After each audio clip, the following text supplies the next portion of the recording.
A graça e a paz do Senhor Jesus Cristo, irmãos. Meus amados, eu convido a todos a gente entrar em oração ao nosso Pai Eterno, pedir a bênção dele nesse momento. Vamos orar? Ó Pai de amor, ó Deus querido, obrigado, Senhor, por mais esse dia de vida, ó Pai. Obrigado, Senhor, porque o Senhor que nos trouxe até aqui pelo teu braço poderoso, nós viemos buscar a tua presença, Senhor, nos conectarmos junto com os irmãos a ti, ó Deus. Ó Pai, eu sei que todos os esforços humanos sem a tua bênção são vãos. Por isso eu te suplico, ó Pai, abençoe esse momento, que me ajude a transmitir a tua palavra, Senhor, com fidelidade e clareza. Que as palavras da minha boca e o meditar do meu coração sejam gratos diante de ti, ó rocha minha e redentor meu. Em nome do Senhor e Salvador Jesus Cristo. Amém. Amados, vamos abrir nossas Bíblias em Ezequiel capítulo 14. Ezequiel capítulo 14, versículo 12. É a passagem que eu vou usar como início para essa pregação. Ezequiel capítulo 14. Essa passagem me chamou a atenção. Ela me fez refletir em algo e eu gostaria de partilhar essa reflexão com os irmãos. Ezequiel, capítulo 14, eu quero ler com os irmãos do versículo 12 ao versículo 23. Ezequiel, capítulo 14, do versículo 12 ao versículo 23. Vamos ouvir a palavra de Deus. Ezequiel capítulo 14, do 12 ao 23. Veio ainda a mim a palavra do Senhor, dizendo: Filho do homem, quando a terra pecar contra mim, cometendo graves transgressões, estenderei a mão contra ela, e tornarei instável o sustento do pão. Enviarei contra ela fome, eliminarei dela homens e animais, ainda que estivesse no meio dela estes 3 homens, Noé, Daniel e Jó, eles, pela sua justiça, salvariam apenas a sua própria vida, diz o Senhor Deus. Se eu fizer passar pela terra bestas feras, e elas a assolarem, que fique assolada, e ninguém possa passar por ela por causa das feras, tão certo como eu vivo, diz o Senhor Deus, ainda que esses 3 homens estivessem no meio dela, não salvariam nem a seus filhos, nem as suas filhas, só eles seriam salvos, e a terra seria assolada. Ou se eu fizer vir a espada sobre a terra, e disser: espada, passa pela terra, e eu eliminar dela homens e animais, tão certo como eu vivo, diz o Senhor Deus, ainda que esses 3 homens estivessem no meio dela, não salvariam nem a seus filhos, nem as suas filhas, só eles seriam salvos. Ou se eu enviar a peste sobre essa terra, e derramar o meu furor sobre ela com sangue, para eliminar dela homens e animais, tão certo como eu vivo, diz o Senhor Deus, ainda que Noé, Daniel e Jó estivessem no meio dela, não salvariam nem a seu filho, nem a sua filha, pela sua justiça salvariam apenas a sua própria vida. Porque assim diz o Senhor Deus: quanto mais se eu enviar os meus 4 maus juízos, a espada, a fome, as bestas feras e a peste contra Jerusalém, para eliminar dela homens e animais. Mas eis que alguns restarão nela, que levarão fora tanto filhos como filhas. Eis que eles virão a vós outros, e vereis o seu caminho, e seus feitos, e ficareis consolados do mal que eu fiz vir sobre Jerusalém, sim, de tudo que fiz vir sobre ela. Eles vos consolarão quando virdes o seu caminho e seus feitos, e sabereis que não foi sem motivo tudo quanto fiz nela, diz o Senhor Deus. Amados, quando eu li essa passagem nessa semana, eu fiquei muito pensativo. Muito encismado. E eu gostaria de compartilhar porque Eu fiquei muito pensativo ao ler essa passagem nessa semana. Hoje nós estamos comemorando o Dia das Mães, não é? O ser humano, diferentemente de outros animais, ele não tem chance nenhuma, amados, sozinho. Não tem chance nenhuma. O peixinho, quando nasce, a mãe vai embora, o peixinho se vira. A borboleta, quando coloca ali a largata, ela cai fora. A largata nem sabe que é a mãe.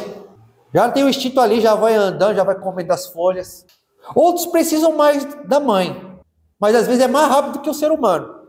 Cavalinho, depois de umas horas, depois do nascimento, já sai andando. Agora, se o ser humano, quando nascer, for largado à sua própria conta, ele vai perecer, vai morrer. Não tem chance nenhuma. Nós precisamos de pais e precisamos de mães. Precisamos de mães. É comum, irmãos, tem muitos casos na história de mães que deram até sua própria vida para salvar seus filhos. Teve um caso que chocou muito aí, que teve uma enxurrada numa cidade de São Paulo, e o filho de uma mulher foi arrastado por uma enxurrada. Ela se jogou na enxurrada para tentar salvar o filho dela e perdeu a própria vida. Ela amou o filho dela mais do que a sua própria vida. Naquele livro Diário de Anne Frank, quando os nazistas estavam perseguindo os judeus, a família de Anne Frank ficou escondida dentro de uma casa por muitos dias. E no diário dela, ela falava mal da mãe dela. Minha mãe não me entende, minha mãe não sei o quê, minha mãe não sei lá. Até que os nazistas descobriram a casa e levaram elas para um campo de concentração. E a mãe deixava de comer e passava por um buraco da parede a comida para sair. Porque o natural de uma mãe é se sacrificar pelos filhos. E de um pai também. Aí tem muitos exemplos de mães que arriscaram a sua vida pelos seus filhos na Bíblia. Que se sacrificaram pelos seus filhos na Bíblia. Pensar em Joquebede, a mãe de Moisés. Faraó deu uma ordem afirmando que se nascesse menina, era para continuar. Se nascesse varão, tinha que ser entregue para o menino ser morto, jogado no rio, para ser comido pelos jacarés. Vocês pensam que eles falavam por favor? Vocês pensam que eles tomavam aquelas crianças com educação? Provavelmente havia ameaças, irmãos. Quem tentar segurar essa criança, a gente vai matar a família inteira. É como um bandido faz. Quando um bandido quer tomar algo de alguém, ele ameaça a vida daquela pessoa. Ele usa da violência. E Faraó, com certeza, ele fazia o mesmo. Quem tentar salvar essa criança, não vai perder sua criança, não. Vai morrer, a gente mata todo mundo que está nessa casa aí. Mas Joquebede, porque amou Moisés de tal maneira que se sacrificou e correu o risco de perder a sua própria vida e sua família para salvar aquela criança. E quando não tinha mais jeito, ela entregou aquela criança nas mãos de Deus. E Deus deu socorro. Vocês conhecem bem a história, né? Colocou ali Moisés naquele cesto com betume e colocou nos rios e entregou nas mãos do Senhor. E Deus fez com que ela fosse a babá do seu próprio filho. Aquela mãe, no julgamento ali, o famoso julgamento de Salomão. Duas mulheres viviam juntas. Tiveram bebês na mesma época. Está lá em 1 Reis, capítulo 3. Mas uma das mães, imprudente, dormiu e se virou por cima do bebê. E acabou sufocando o bebezinho. Ela foi, durante a noite, e trocou o bebê dela pelo bebê da outra que estava vivo. A outra, quando acordou, a mãe reconhece o seu filho. Uma mãe reconhece o bebê. E ela viu que não era o filho dela. Foram levar a questão para Salomão. Uma dizia, não, é o meu filho. Não, o filho é meu. Até que Salomão, me traga uma espada. Corte o bebê no meio. Já que todo mundo está falando que o filho é então não tem um impasse. Então vai uma metade para uma metade para outra. Provavelmente a pessoa falou, esse rei está maluco. Está louco. Mas a mãe verdadeira falou, não, meu Senhor, dá o bebê para ela. Que sacrifício, né? Aí Salomão falou, essa é a mãe verdadeira. porque ela se sacrificou para que o filho dela pudesse viver. Assim é uma mãe de verdade. Ana queria muito ter um filho e não conseguia. Queria tanto ter um filho que falou: Senhor, se você me der o grande privilégio de eu ser mãe, eu entrego o meu filho para a tua obra. Ele seria um escravo do templo. Ela entregou o filho dela depois que desmamou.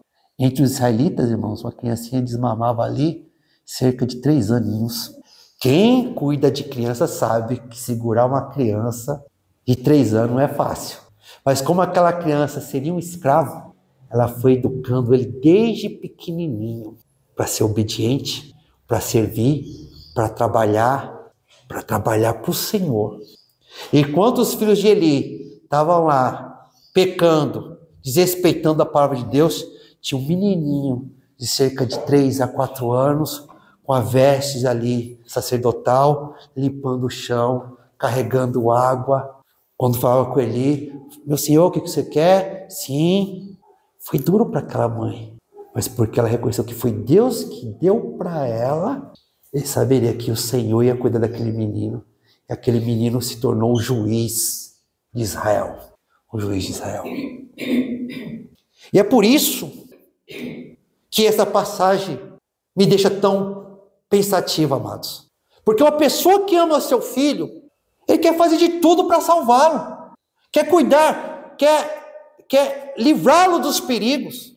Mas o Senhor falou que se ele trouxesse julgamento, se a ira do Senhor chegasse contra uma cidade, despertasse a ira de Deus contra uma cidade, e se tivesse naquela cidade Noé, Daniel e Jó, Deus fala que tão certo como vive o Senhor, esses homens não conseguiriam salvar as suas próprias vidas, só conseguiriam salvar suas próprias vidas, não conseguiriam salvar nem os seus filhos, nem suas filhas. Isso deixa um pai ou uma mãe preocupado, né? Porque imagina se a gente habita num lugar onde as pessoas não respeitam a Deus. Se por acaso a gente nasce num país que insulta o Senhor a todo momento, que as pessoas são tentadas a todo momento a serem perversas contra Deus. A gente gostaria que nossos filhos fossem salvos, protegidos dessa situação triste. E quando viesse o castigo do Senhor, por nossa fidelidade, por nosso comprometimento com o Senhor, a gente alcançasse a misericórdia do Senhor, a proteção do Senhor também pelos nossos filhos. É ou não é, irmãos? Então, quando a gente estuda uma passagem como essa, um pai, uma mãe que se preza, teme e fica pensativo. De fato, irmãos, o que está sendo focado aqui, amados, sobretudo, é a justiça pessoal. É a individualidade de cada pessoa. Cada um vai prestar contas diante de Deus daquilo que faz. Tá? Cada pessoa, individualmente. Em sentido extremo, um filho não vai ser condenado por causa de um pecado do pai. E o pai não vai ser condenado pelo pecado do filho. Cada um vai prestar contas diante de Deus pelo que fez. Mas mesmo assim, enquanto eles estiverem debaixo das nossas asas, enquanto eles dependerem de a gente, diante dos perigos, a minha justiça não seria capaz de salvar o teu filho, de salvar a tua filha, de salvar o meu filho, de salvar a minha filha. A justiça nem de Noé, a justiça nem de Daniel, a justiça de Jó não seria capaz para que a misericórdia de Deus se estendesse para os seus próprios filhos. Mas a justiça de um, a justiça daquele que realmente é o justo, é o poderoso, é o grande, aquele que venceu o mundo e venceu a morte, é capaz sim, amados, de salvar, de proteger aqueles que não merecem. Jesus Cristo, o Salvador.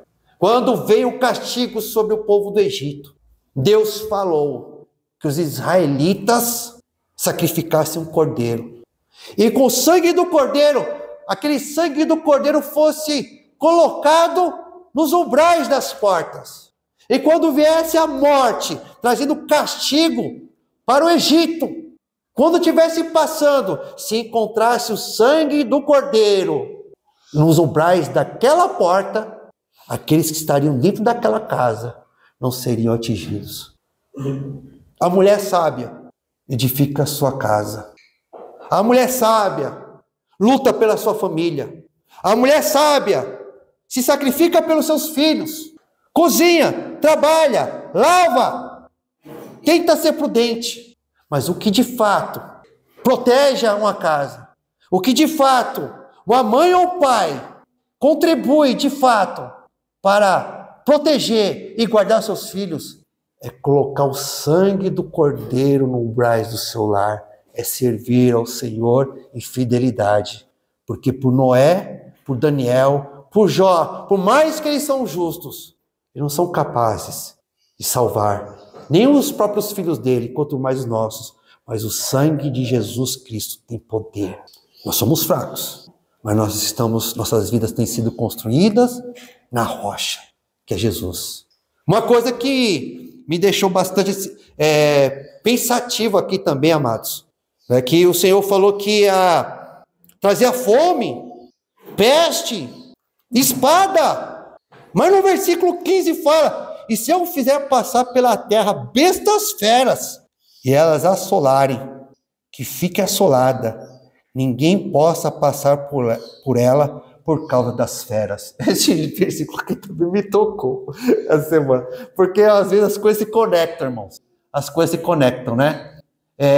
Teve um caso aí de um senhor no Mato Grosso, não sei se vocês ficaram sabendo, de uma onça pintada atacou o homem e despedaçou ele. E aí eu já fiquei pesquisando se na região tinha onça, fiquei com medo, né? Será que é na região que tem onça? E acabei pesquisando sobre a onça. E quando eu pesquisei sobre a onça, irmãos, eu falei uma besteira. Mas eu acho que eu até comentei com a Janela, eu falei: por que Deus criou um bicho desse? Né? Por que Deus criou um bicho? Irmãos, não adianta subir uma árvore. Onça tem garras retráteis. O que é isso, garras retráteis? Ele retira a garra, coloca a garra para dentro, para que ele possa andar sem fazer em silêncio. E quando ele quer atacar, ele coloca as garras para fora e ele escala, irmão. Ele vai pegar bicho preguiça lá em cima. Ele às vezes leva uma presa lá para cima.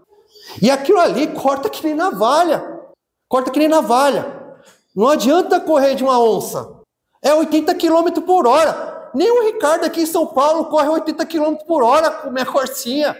O máximo que eu chego é 70 e olhe lá, aqui em São Paulo, irmãos. Você acha que correr de uma onça vai adiantar? Não vai adiantar. A mordida de uma onça, ela pode quebrar casco de tartaruga.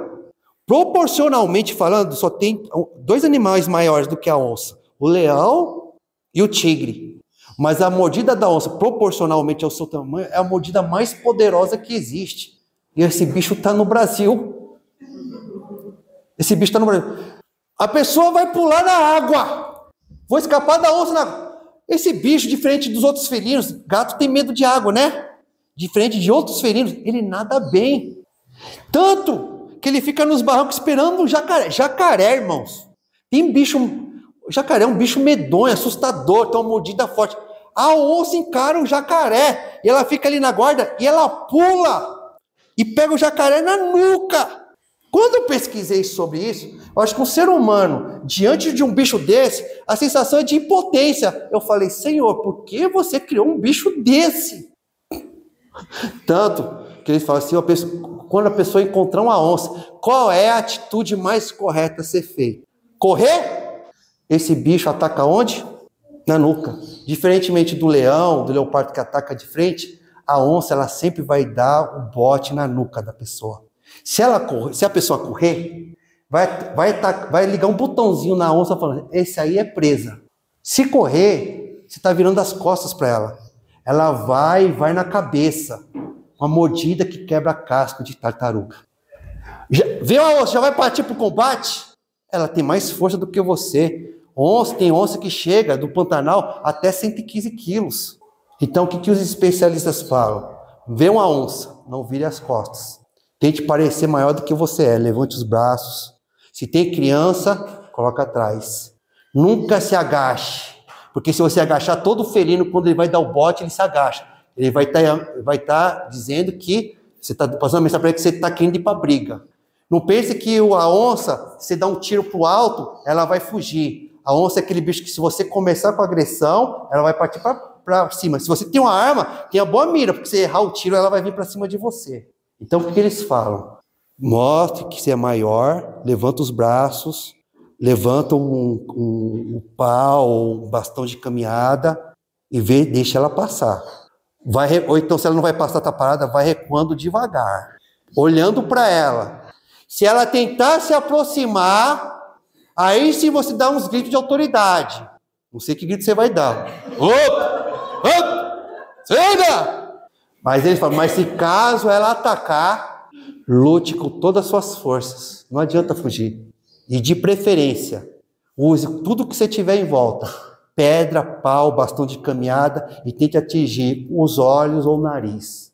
Porque ou você vai, a probabilidade de você morrer é grande. Ou você morre se entregando, ou você morre tentando lutar. Foi o que um pescador falou. O pescador, ele foi lá no Pantanal, foi pescar e colocou uma faca assim, fincada na terra, para cortar o peixinho. De repente, ele sentiu os passarinhos parando de cantar. E um cheiro de carniça. Onça gosta de comer carcaça, né? Ele sentiu os passarinhos parando de cantar, os macaquinhos fugindo e um cheiro de carniça. A onça atacou ele. O que ele fez? Foi tentar correr e pular na água. A onça não deixou ele pegar na água e puxou ele. Graças a Deus que a onça puxou ele, porque se ele fosse na água, a bicha ia pegar ele pelo crânio, jogar ele para baixo, afogar e depois arrastar ele. Ela arrasta jacaré. Aí a onça começou a cortar ele, se debater nele. E ele falou que ele tentou fugir ainda, o medo. E ele colocou a mão, mordeu, arrancou um pedaço mordeu aqui na frente, arrancou o couro cabeludo, desceu para fora assim. E naquele desespero, ele falou que teve um momento que ele deixou o medo e trocou o medo pela raiva. E ele ali rolando com a onça, colocando a mão aqui, a onça cortando ele para tudo que é parte com aquelas garras retráteis, ele tacou a mão sem querer, tinha esquecido da faca. Ele encostou a mão na faca ali, mas ele não conseguiu pegar a faca no cabo. Ele pegou a faca na lâmina. E a faca cortou a mão dele. Mas o sangue estava quente, ele tentou ficar no lado da onça e não furou. Tentou ficar no lado da onça e não furou. Aí na terceira vez ficou uma parte. E ele ali no desespero, a onça tentou comer ele aqui, ele começou a socar a faca, a onça começou a tentar morder ele mais, mas quando ele socou a faca entrou para dentro, ela deu um vômito de sangue na cara dele e foi embora. Aí ele deu um grito que os amigos dele estavam pescando em outro lugar. Quando chegou dois amigos, quando a pessoa viu ele com o rosto, com a couro cabeludo largado aqui, a mão quase com os dedos pendurados, e ele todo rasgado, um dos amigos desmaiou. Levaram depois encontraram o cadáver da onça. Aí ele falou, qual foi a lição da história? Ele falou, qual foi a lição que ele tomou naquilo? Ele falou assim, eu não queria me encontrar com a onça, e não queria ser atacado. Mas enquanto eu tentei fugir da onça, correr da onça, mais ela me castigou, mais ela me detonou. A partir do momento que eu fui lá e lutei, eu tive alguma chance de sair. Se eu já tivesse, a partir do momento que ela me atacou, se eu já tivesse partido para cima dela, mesmo com desvantagem, talvez eu saia com alguns arranhões, mas eu ia sair com menos arranhões. Assim eu tenho que ser para a vida. Assim eu tenho que ser para a vida. A Bíblia fala, amados, que Satanás é como um leão tentando nos devorar. A gente não tem nenhuma chance sozinho contra Satanás. Mas a gente não pode ceder ao pecado. A gente não pode se acovardar e sair correndo e virar as costas para Deus. Se você correr, se você ceder ao pecado, já era. Vai na tua nuca. A nossa única chance é, se não vem me atacar não. Eu não sou presa. Não ser presunçoso. Ficar xingando Satanás. Vem para cima, Satanás. Você não tem chance. Não quero confusão com você, não. Eu sou servo do Senhor. Vai se afastando e encarando. Não como presa, mas como predador também. Vai se afastando e encarando. Mas se ela partir para você, se tentar te induzir ao pecado, se te chantagear para te destruir, para você pecar, para você blasfemar contra Deus, levantar a situação, querer te arranhar, tenha fé no Senhor e lute. Clame ao Senhor e lute. Para que Deus criou a onça? Ele está falando aqui. Eu posso usar as bestas feras para castigar. Eu posso usar as bestas feras para deixar um lugar inabitável. Mas nem Noé, nem Jó, nem Daniel salvariam seus filhos numa situação dessa. Pela justiça deles, eles salvariam sua própria vida. Diante desses perigos, irmãos, onça provavelmente só tem no Pantanal, ou Mato Grosso do Sul, Amazônia. Aqui em São Paulo, pelo que eu pesquisei, as onças são menorzinhas. E talvez tenha na Serra do Mar. Cuidado se for fazer trilha na Serra do Mar, tá bom?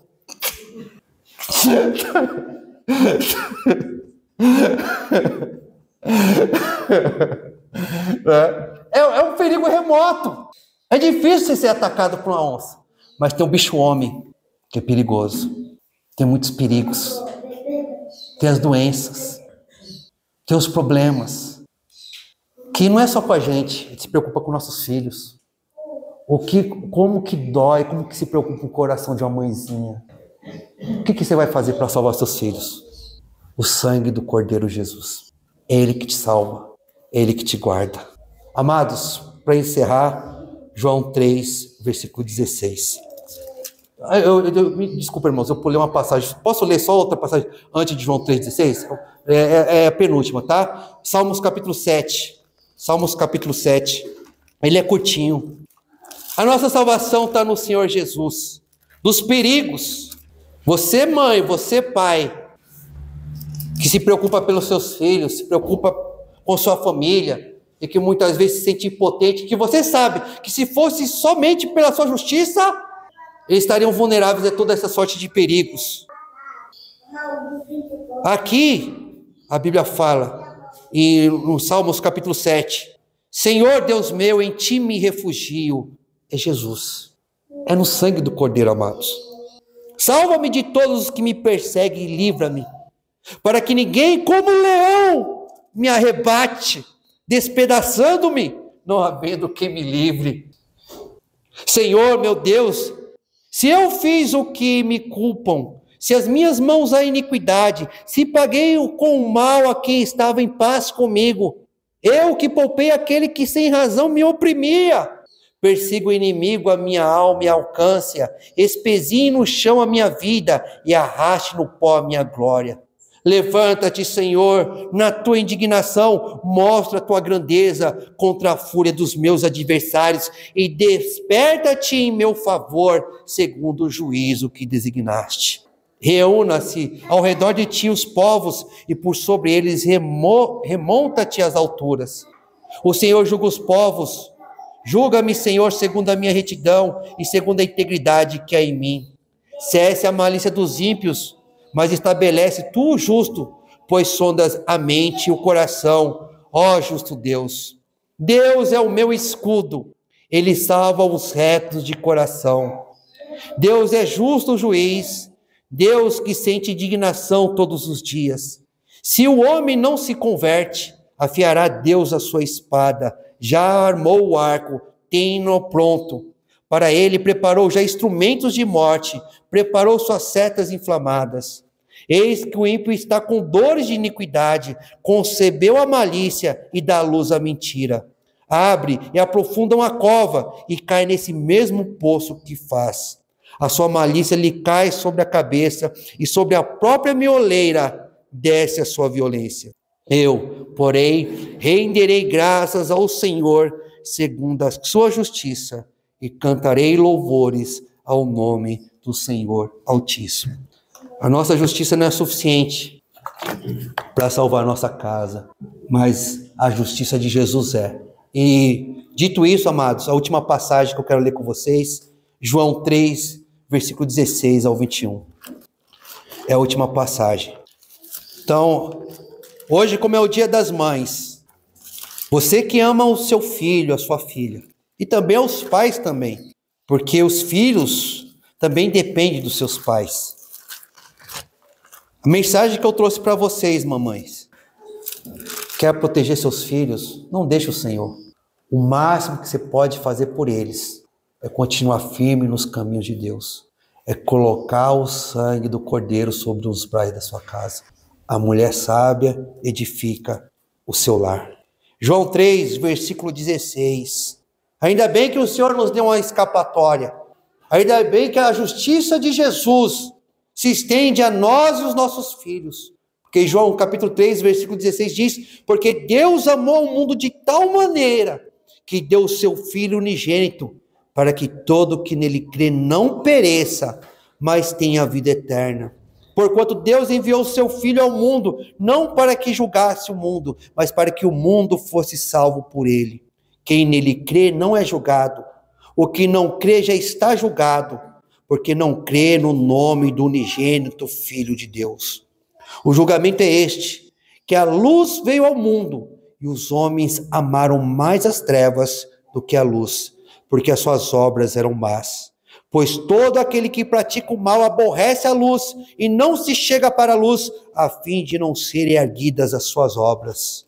Quem pratica a verdade aproxima-se da luz, a fim de que as suas obras sejam manifestas, porque feitas em Deus.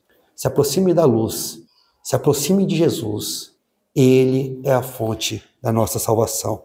Que a graça e a paz do Senhor Jesus Cristo esteja com todos nós, irmãos. Obrigado pela paciência.